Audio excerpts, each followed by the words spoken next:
Hi everybody and welcome back. We're still here in Half Moon Bay and I'm really excited to welcome Maeve Miller, a student at Notre Dame University in chilly South Bend, Indiana. Thank you, Maeve, for joining us. I hope your conference has been going well so far. Thank you. It's been amazing. I've had such a great time so far. Yeah, it's been a really wide variety of people and topics, super interesting stuff. I'm glad you could make it. Yeah, thank you. I mean, it's a great experience. Great. Well, let's jump into it. I wanted to first ask you, what brought you here? How did you end up on this couch with me today? What's your kind of story been so far? Yeah, I mean, I'd ask myself the same question. Yeah, so basically I'd say in high school, I did a lot of stuff related to technology.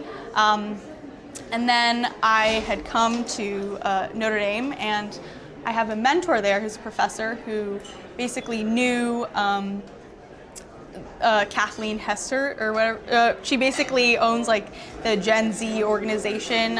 We Are Gen Z, and then he put me in contact with her, and she basically said, "Oh, you know, Adobe's doing this think tank series about Gen Z in the workplace.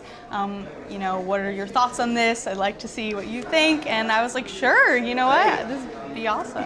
And we love getting the perspective. We had a wide variety of people in the glass tank this week, from business leaders to other Gen Z individuals. It's really interesting to learn kind of how you guys see yourselves as you grow into the next wave of the workforce. Yeah. So on that topic, in your experience so far and what you've learned this week, like how do you think tech companies or companies in general, what do they need to do to attract your generation to work at their organizations?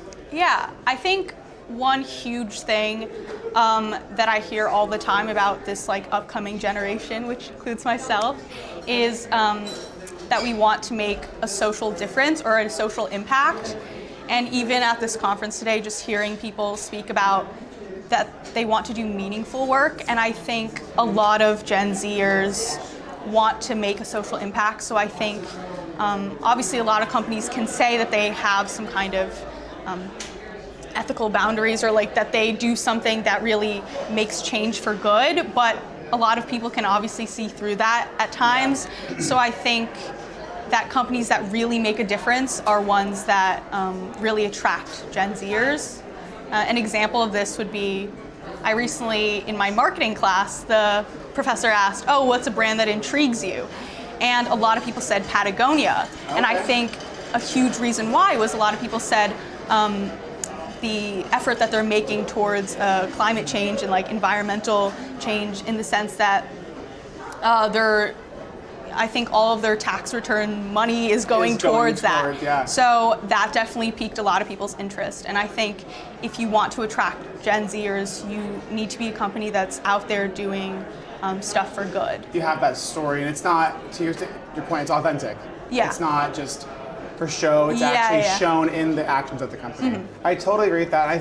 I really feel like, and tell me if you agree, a lot of companies are making really meaningful strides towards that kind of mentality or action versus just speech.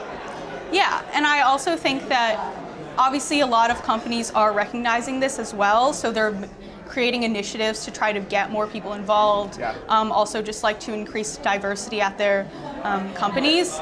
And while obviously at times this may be kind of like a superficial thing at first, there needs to be that paradigm shift. Yeah. So you need to have that initial push. And I think although sometimes it may be kind of on the surface as it seems, you still need to have that kind of initial change in order for there to be overall change. Paradigm shift to your point. You have to change your mindset and then actions will follow. Yeah.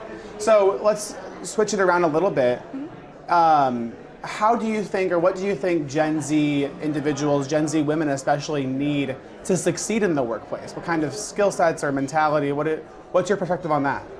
Yeah, I'd say, especially growing up during a time of the internet, a lot of Gen Zers are super independent in what they do, and kind of like, I can find out almost immediately what I need to be doing and stuff like that. So I think that a lot of people have created like individual goals and aspirations, and I think to have a company or something or someone supporting you in your own personal goals, not just at a corporate level or a professional level, but also to have a duality between your personal goals and aspirations and also what you want to do in the workforce. I think because there's so much information out there that it's led to a lot of like really niche or specific interests and hobbies. And I think that in terms of like having the people there behind you to support you in whatever you want to do. I think you draw a really interesting parallel between you have your personal goals and your personal interests, but also tying it into the workforce and making sure that you can find alignment between what you like and what the company needs. I think that's an important, realization to have, especially at a young age like yourself, which is really, really great.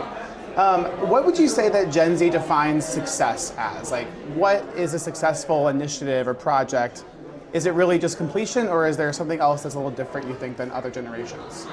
Yeah, so, I mean, like I said before, I think a lot of Gen Zers want to make a legitimate like social impact, and I think sometimes, especially if you are a part of a larger organization, sometimes it's kind of hard to really see the tangible effects of the work that you do. And I think that one thing that Gen Zers would, at least for me personally, I would define success as like seeing the impact that you've made, or not just checking a box, but actually like seeing a result. And doing something that helps helps the community, helps your generation, because while obviously sometimes the internet can be a place where it distances people, at the same time it can also bring people together, and I think it has, in many ways, it's caused our generation to come closer in terms of like a global spectrum. I totally see that. Yeah, so I'd say that definitely has, making a global difference definitely has an impact in terms of how I would define success for a Gen Zer. So I want to touch real quick on something you mentioned around like technology bringing people together, but also sometimes bringing people apart. And I totally agree with what you're saying, that in your generation especially, it seems that like technology is really uniting people across borders. How have you seen that in your own personal life?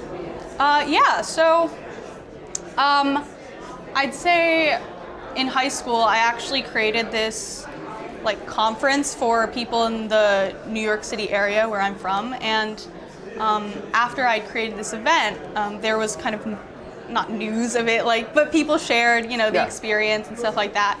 And through that, a bunch of other girls who had found out about this kind of reached out to me, and some of them were from across the US.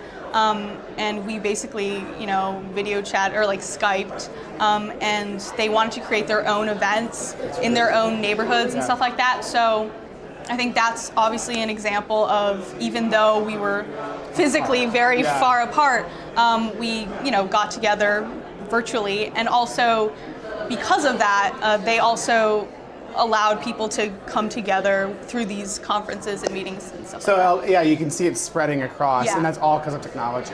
It's super, super cool. One last question before we wrap up. You're a Gen Z, you're a sophomore in college. What do you think is your future? What's next for you?